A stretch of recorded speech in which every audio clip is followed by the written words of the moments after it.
안녕하세요. 서울과학기술대학교 데이터사이언스학과 석사과정 황지영입니다.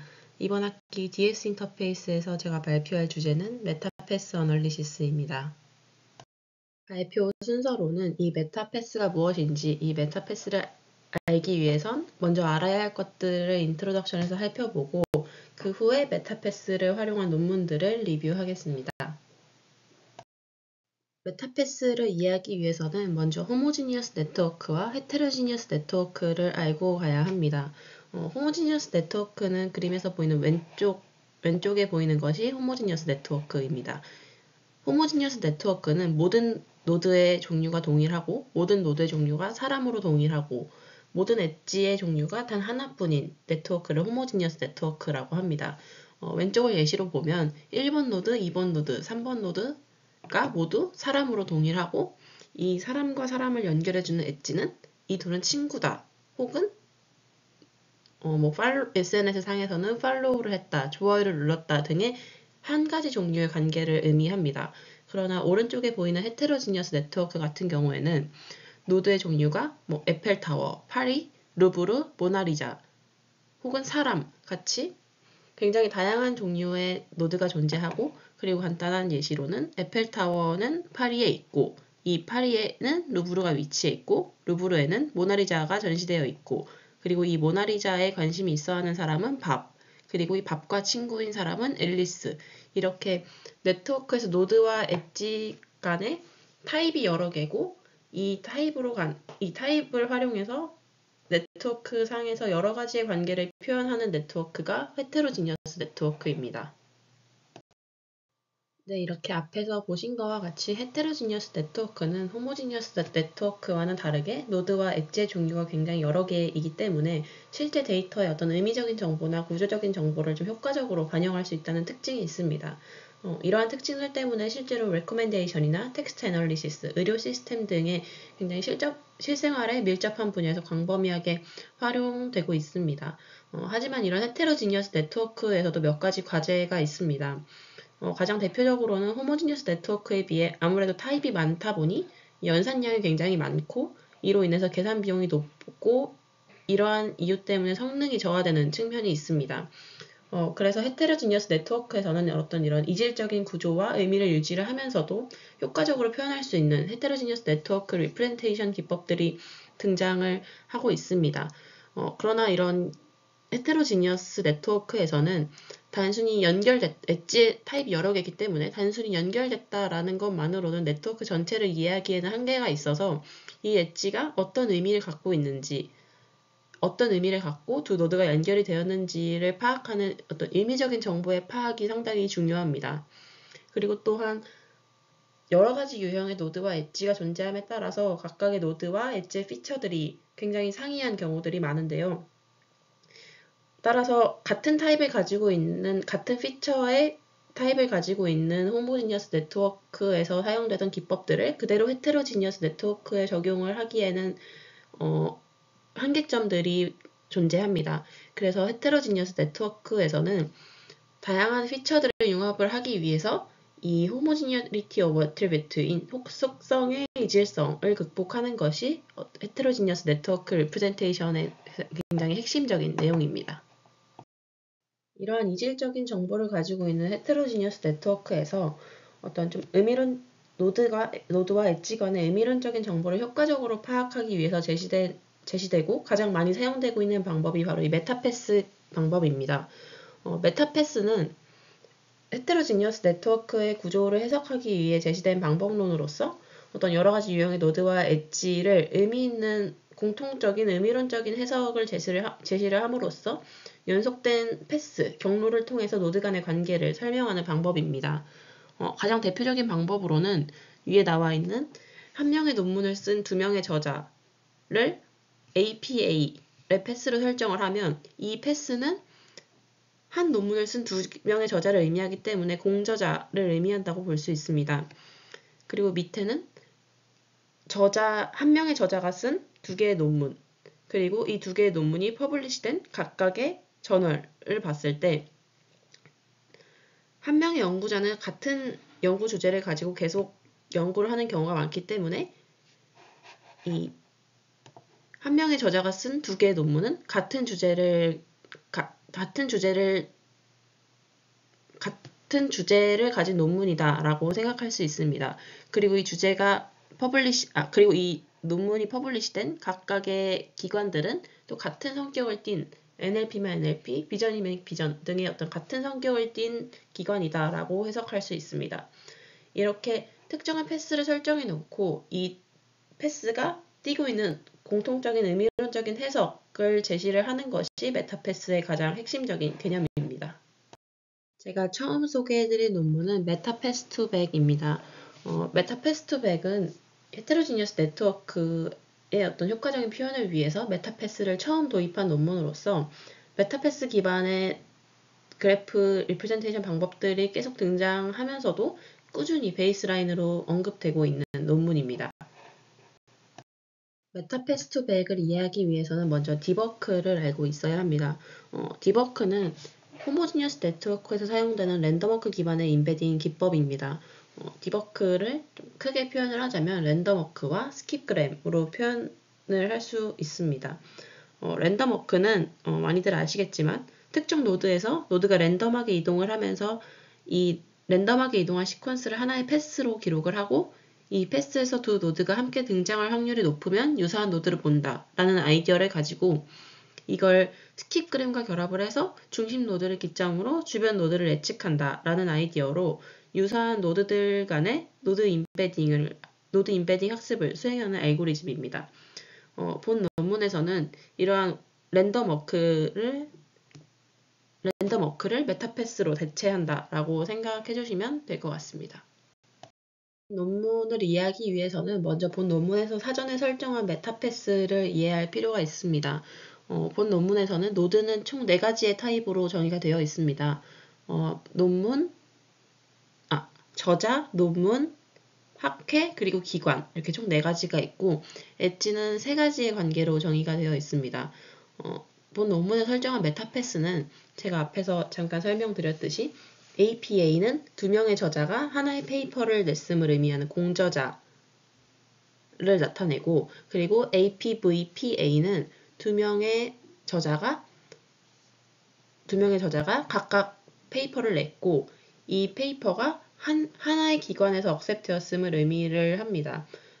이 패스는 이 2명의 저자와 2명의 페이퍼가 비슷한 주제의 논문이거나 비슷한 주제로 연구를 하는 연구자임을 알 수 있습니다. 유사하게 OAP, VPAO 패스는 각 기관에 속한 2명의 저자가 어떤 논문을 냈고 이들이 같은 기관에서 억셉트였음을 의미한다라고 볼 수 있습니다. 사전에 설정된 3가지 메타패스를 활용을 해서 본 논문에서는 메타패스2백을 훈련을 시킵니다. 그리고 본 논문에서 제안하는 모델은 총 2가지가 있습니다. 첫 번째는 메타패스2백이고 두 번째는 메타패스2백 플러스입니다. 앞에서 나온 메타패스2백과는 다르게 메타패스2백 플러스에서는 또 헤테로지니어스 네트워크의 다양성을 조금 더 많이 반영을 해서 어떤 노드의 타입별로 별도의 인베딩 매트릭스를 활용할 수 있게 설정을 하고 각 노드 타입별로 별도로 학습을 진행을 합니다. 이렇게 되면 노드 유형에 따른 어떤 관계의 의미를 반영해서 기존보다 좀 더 효과적인 인베딩을 생성할 수 있다라고 주장하고 있습니다. 그리고 추가로 메타패스2백 플러스에서는 네거티브 샘플링을 수행을 할 때 네거티브 샘플링을 수행을 했는데 원래 기존의 호모지니어스 네트워크에서는 단순히 연결되지 않은 엣지를 기준으로 네거티브 샘플링을 수행을 했다면 메타패스2백에서는 같은 타입을 기준으로 예를 들어서 A 노드의 이웃 노드가 P 노드인 경우엔 네거티브 샘플링을 수행을 할 때 단순히 연결되지 않은 엣지를 찾는 것이 아니라 A 노드와 연결되지 않은 P 노드를 연결하는 엣지를 찾아서 네거티브 샘플링을 수행을 했다라고 주장하고 있습니다. 다음으로는 본 논문에서 제안하는 방법론들과 기존에 있던 노드 인베딩 방법론들을 시각화해서 비교한 결과입니다.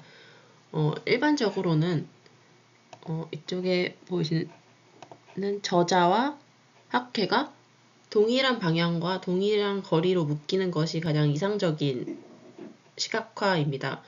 그러나 이 디버크에서는 저자들과 학회가 굉장히 다른 방향성과 거리를 보이는 것을 확인하실 수 있습니다. 그러나 이 메타패스트백 플러스에서는 다른 모델들에 비해서 상당히 효과적으로 관련성이 높은 노드들끼리 명확히 그룹화되는 것을 확인하실 수 있습니다. 다음 실험으로는 노드 클래시피케이션에서 성능을 비교한 실험입니다. 사실 위 모델이 처음으로 메타패스가 헤테로지니어스 네트워크에서 적용된 논문이다 보니 비교되는 베이스라인 모델들이 전부 다 호모지니어스 네트워크이지만 조금 눈여겨봐야 할 것은 학습 데이터의 비율이 높을 때는 사실 다른 모델들에 비해서 큰 성능의 개선을 보이진 않지만 학습 데이터의 비율이 낮을 때 특히 5%나 10%에서 5%나 10%에서 사용되고 있을 때 노드 클래시피케이션 성능이 타 모델들에 비해서 상당히 우수한 것을 확인할 수 있습니다. 이걸 통해서 메타패스를 통해서 어떤 사전의 정보를 제공받음으로써 학습 데이터 양이 굉장히 적음에도 불구하고 다른 모델들에 비해서 높은 성능을 가질 수 있었다라고 해석할 수 있습니다. 다음으로는 파라미터 센시티비티를 측정한 실험입니다. 이 실험에서는 사실 유의미한 파라미터별로 유의미한 차이는 볼 수 없었지만 가장 큰 차이를 보이는 것은 이 오른쪽에 메타패스의 길이가 과도하게 길어지면 정보량이 과다해지는 경향이 있어서 오히려 성능이 저하되는 현상이 있었습니다.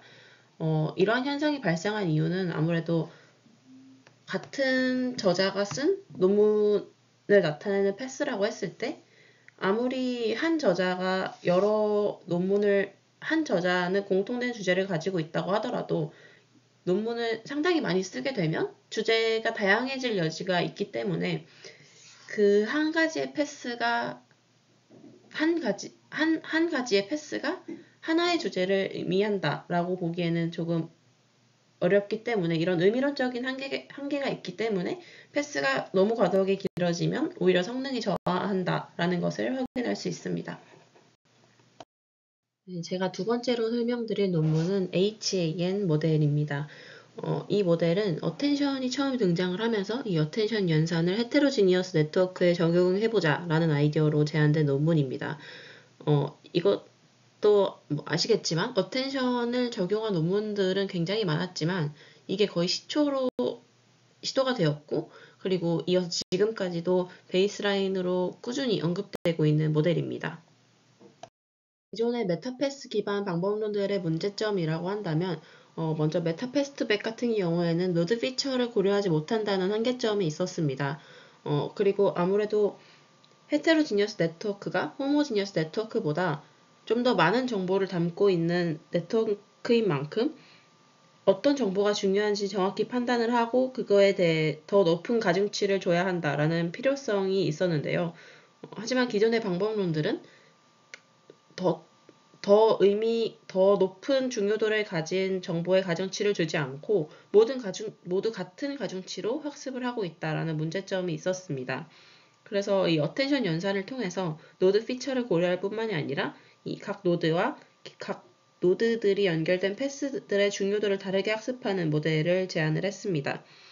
본 논문에서는 어텐션이 총 2번 수행이 되는데요. 먼저 첫 번째로는 노드 레벨 어텐션, 그리고 두 번째가 뒤에서 살펴볼 시멘틱 레벨 어텐션이 있습니다.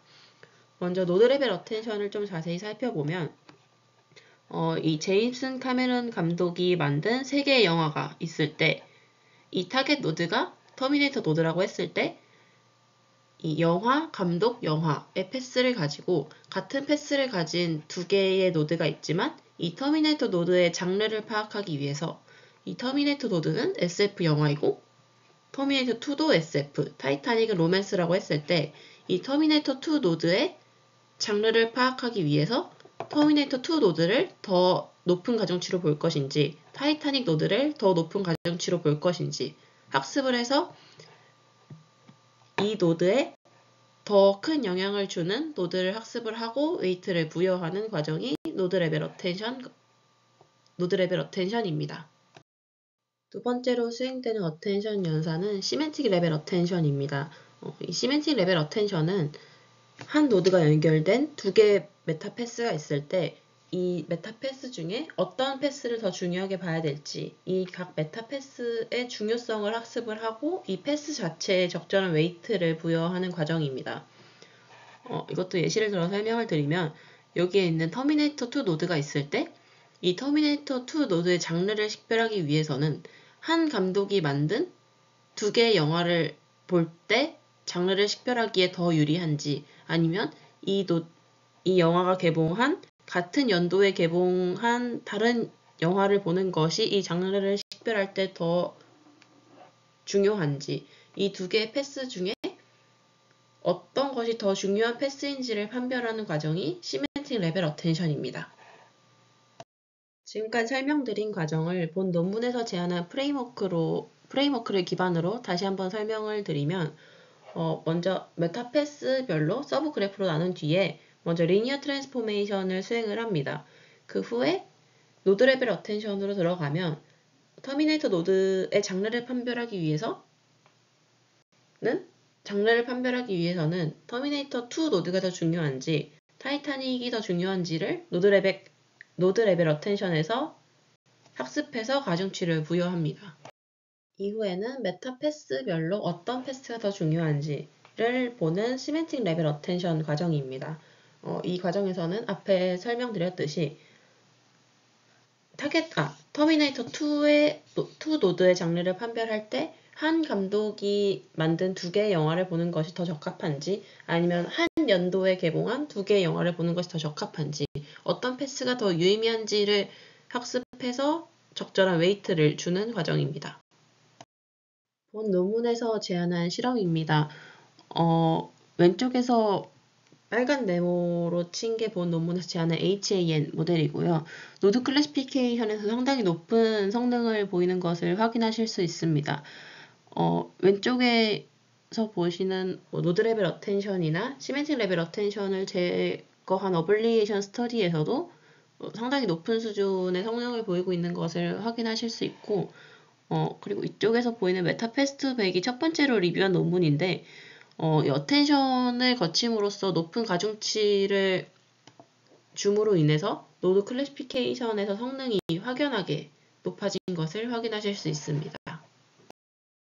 세 번째로 리뷰할 모델은 MHNN입니다.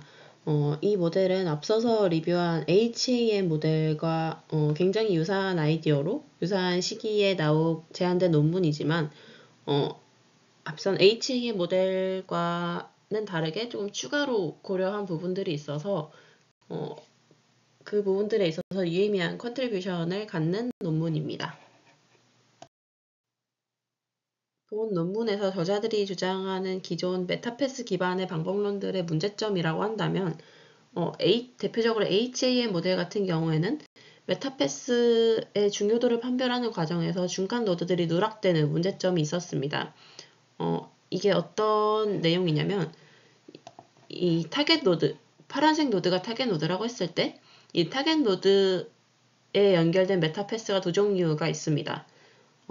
가운데가 초록색인 메타패스가 있고 노란색인 메타패스가 있을 때 이 두 가지의 메타패스 중에 어떤 패스가 더 중요한지를 판별하는 과정에서 즉 터미네이터 2 노드가 더 중요한지 타이타닉 노드가 더 중요한지를 판별하는 과정에서 이 메타패스 전체의 정보를 활용한 것이 아니라 단순히 원호만큼의 떨어진 한 노드만을 보고 이 메타패스 전체의 중요도를 판별했다라는 한계점이 있었습니다. 아무래도 메타패스 같은 경우에는 헤테로지니어스 네트워크에서 그 패스 전체가 의미하는 정보가 있기 때문에 이 하나의 노드만을 보면 해석하기에 어떤 한계점이 있다라는 것이 본 논문의 저자들이 주장하고 있는 내용이었고, 그래서 이 전체 메타패스를 중간 노드에 누락이 없이 전체 메타패스의 전체적인 정보를 보자라는 아이디어로 제안된 논문입니다. 이 논문도 아까 HAM 모델과 유사한 프레임워크로 진행이 되는데요. 먼저 첫 번째로 수행되는 것은 노드 컨텐츠 트랜스포메이션입니다. 앞서 계속 얘기했다시피 노드 유형이 여러 개인 헤테로지니어스 네트워크에서는 이 피처 벡터의 차원이 다를 가능성이 있습니다. 같은 차원이더라도 다른 피처 스페이스에 존재하는 경우들이 있기 때문에 이런 피처들을 통합된 하나의 스페이스에서 처리할 수 없다는 문제점이 있습니다. 그래서 이 다른 타입의 노드 피처들을 하나의 레이턴트 벡터 스페이스에 프로젝션 하는 과정을 거침으로써 리니어 트랜스포메이션을 적용합니다. 다음으로는 아까 앞에서 본 HAM 모델의 노드 레벨 어텐션과 유사하게 어떤 노드가 더 중요한지를 보는 과정입니다. 그러나 조금 다른 것은 어떤 노드가 더 중요한지를 보기 전에 단순히 타이타닉이 더 중요한지 터미네이터 2가 더 중요한지를 보기 전에 이쪽에 보시면 이 패스 하나를 하나의 벡터로 변환을 합니다.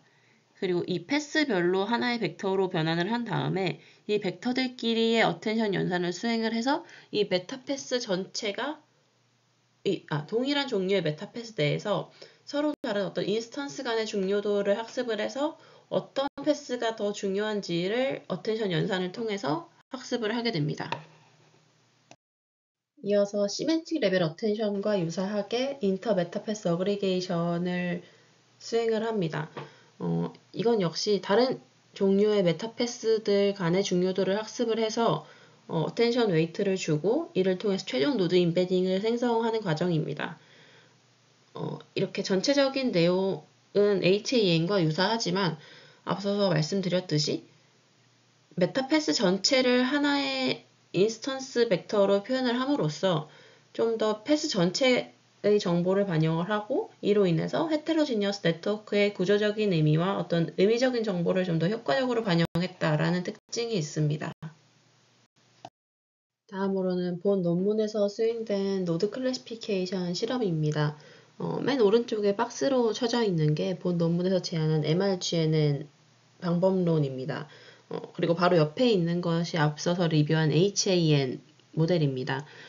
아무래도 메타패스 인스턴스라는 하나의 과정이 더 추가되면서 메타패스 전체적인 중요도를 좀 더 효과적으로 학습하고 그로 인해서 좀 더 노드 클래시피케이션에서 높은 성능을 보이고 있는 것을 확인하실 수 있습니다.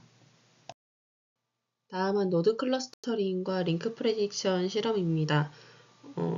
앞선 HAM 모델과 더불어 다른 모델들을 포함을 해서 MRGNN이 가장 높은 성능을 보이고 있는 것을 확인하실 수 있습니다. 마지막으로는 본 논문에서 제안된 어블리에이션 스터디입니다. 어블리에이션 스터디는 본 논문의 가장 핵심적인 내용이라고 볼 수 있는 메타패스 인스턴스 인코더를 중심으로 수행이 되었는데요. 본 논문에서 제안된 인코더에는 총 3가지 종류가 있습니다. 먼저 첫 번째로는 메타패스 내의 노드들을 단순히 평균 연산을 수행한 민 인코더가 있고 두 번째로는 이 민 인코더의 리니어 트랜스포메이션을 수행한 리니어 인코더 그리고 마지막으로는 복소수 공간의 로테이션을 활용을 해서 노드의 순서와 방향까지 고려할 수 있는 릴레이셔널 로테이션 인코더가 있습니다. 이 어블레이션 스터디에서는 이 릴레이셔널 로테이션 인코더를 사용한 이 마지막에서 가장 높은 성능을 보이는 것을 확인할 수 있습니다. 네, 마지막으로 리뷰할 논문은 그래프 트랜스포머 네트워크인 GTN입니다. 본 논문은 메타패스 기반의 방법론들이 가진 가장 큰 한계점을 극복한 논문으로서 리뷰할 마지막 논문으로 선정하게 되었습니다. 기존 헤테로지니어스 네트워크에서는 메타패스를 활용함으로써 굉장히 효과적인 노드 리프레젠테이션을 학습할 수 있었지만 그 이전에 메타패스를 사전에 정의해야 한다라는 큰 한계점이 있었습니다. 메타패스를 설정하는 과정에서 물론 그래프 전처리도 수행을 해야 하지만 그거에 앞서서 이 효과적인 메타패스를 설정하기 위해서는 네트워크 전체적인 정보에 있어서 충분한 도메인 널리지가 필요하다라는 한계점이 있었습니다. 또한 이 메타패스를 잘못 정의한 경우에는 이 그래프 리프레젠테이션의 성능이 굉장히 저하되는 원인이 될 수도 있다라는 문제점이 있었습니다. 그래서 본 논문에서 제안한 GTN 모델의 경우에는 어떤 사전에 정의된 메타패스나 도메인 널리지 없이 자동으로 메타패스를 생성하고 그리고 이 자동으로 생성된 메타패스를 활용을 해서 효과적인 그래프 리프레젠테이션을 생성할 수 있는 방법론을 제안합니다. 네, 전체적인 프레임워크를 보면 먼저 프레임워크 인풋으로는 이 n by n by k 크기의 어제이선시 텐서가 인풋으로 들어가게 됩니다. 이 어제이선시 텐서는 n by n by k 크기를 갖는데 이건 노드 크기와 그 엣지의 타입 수만큼, 엣지의 개수만큼 텐서가 뒤로 쌓이면서 n by n by k 크기의 텐서가 인풋으로 들어가고 결국에 그리고 아웃풋으로 나오는 것은 역시 n by n 크기의 새로운 어제이선시 매트릭스가 나오게 됩니다. 이 결과적으로 생성되는 아웃풋으로 갖는 이 어제이선시 매트릭스가 결국 효과적으로 생성된 메타패스라고 볼 수 있습니다. 그리고 이 과정에서는 소프트 어제이선시 매트릭스 셀렉션이라는 과정이 있습니다. 이 과정에서는 이 어제이선시 텐서를 소프트맥스 값으로 학습을 시킨 후에 가중치가 할당이 되면 이 각 엣지로 어떤 엣지가 더 중요한지에 대한 가중치가 할당이 되고 이제 그걸 거쳐서 Q1, Q2가 생성이 되면 이 Q1, Q2 매트릭스 간의 행렬 곱을 통해서 새로운 매트릭스가 생성이 됩니다. 이 새로 생성된 매트릭스가 결국 효과적으로 학습된 메타패스입니다. 전체적인 프레임워크를 다시 살펴보면 인풋으로 들어가는 어제이선시 텐서는 엣지 타입만큼의 어제이선시 매트릭스가 쌓이게 되고 이 첫 번째로 보이는 이 타입 하나가 엣지 타입 하나, 그 다음 엣지 타입 이렇게 순서대로 연산이 됩니다. 그리고 임의로 선정된 첫 번째 엣지 타입과 두 번째 엣지 타입의 매트릭스 Q1, Q2가 연산이 되면서 연결 여부가 계산이 되고 연결 여부가 계산이 된 후에 연결이 되면 메타패스 하나가 연결이 됩니다. 이후에 사용자가 설정한 개수만큼 사용자가 설정한 개수 C만큼의 연산이 수행이 되면서 이 메타패스의 다음 엣지 타입이 설정되고 연산이 됩니다. 다시 한번 살펴보면 이 Q1, Q2 매트릭스가 연산이 되어서 연결이 된다 하면은 첫 번째 메타패스가 생성이 되고 그리고 이어서 그 다음 엣지 타입이 연결 여부가 결정이 되면 이어서 C개만큼의 연산을 C번의 연산을 반복을 해서 총 C만큼의 길이의 메타패스를 생성해내는 과정을 수행하게 됩니다. 그러나 이 과정에서 단순히 C만큼의 길이의 메타패스를 생성하는 것이 아닌 다양한 길이의 메타패스를 고려하기 위해서 아이덴티티 매트릭스를 추가를 하게 됩니다. 이 아이덴티티 매트릭스를 추가를 하게 되면 단순히 사용자가 설정한 길이뿐만이 아니라 두 개부터 최대 사용자가 설정한 길이만큼의 메타패스를 자유롭게 다양한 길이의 메타패스를 생성할 수 있다는 장점이 있습니다. 이렇게 해서 생성된 그 어제이선시 매트릭스를 기반으로 GCN의 인풋으로 넣어서 전체적인 노드 임베딩을 생성하는 이 전체적인 방법론의 프레임워크입니다. 다음으로는 본 논문에서 제안하고 있는 GTN 방법론의 노드 클래시피케이션 실험입니다. 본 논문에서 제안하는 GTN이 다른 메타패스 기반의 방법론들보다 노드 클래시피케이션에서 굉장히 높은 성능을 나타내고 있는 것을 확인하실 수 있습니다.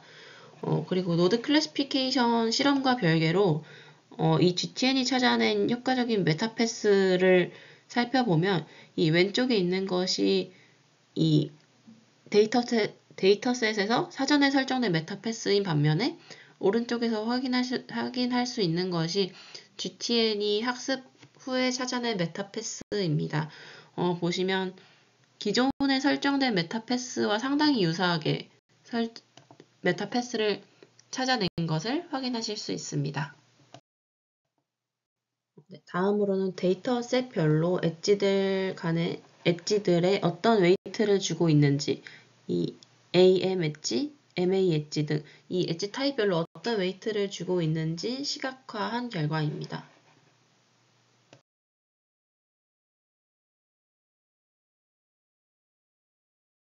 네, 여기까지 해서 메타패스 기반의 방법론들 4가지를 살펴보았습니다. 먼저 첫 번째로 메타패스를 처음 제시한 메타패스 투 백 논문을 시작으로 어텐션이 처음 나오게 되면서 어텐션을 적용한 HM 모델과 MHN 모델을 거쳐서 마지막으로 메타패스를 효과적으로 생성해내는 GTM 모델까지 총 4가지의 방법론을 살펴보았습니다. 이상으로 발표 마치겠습니다. 감사합니다.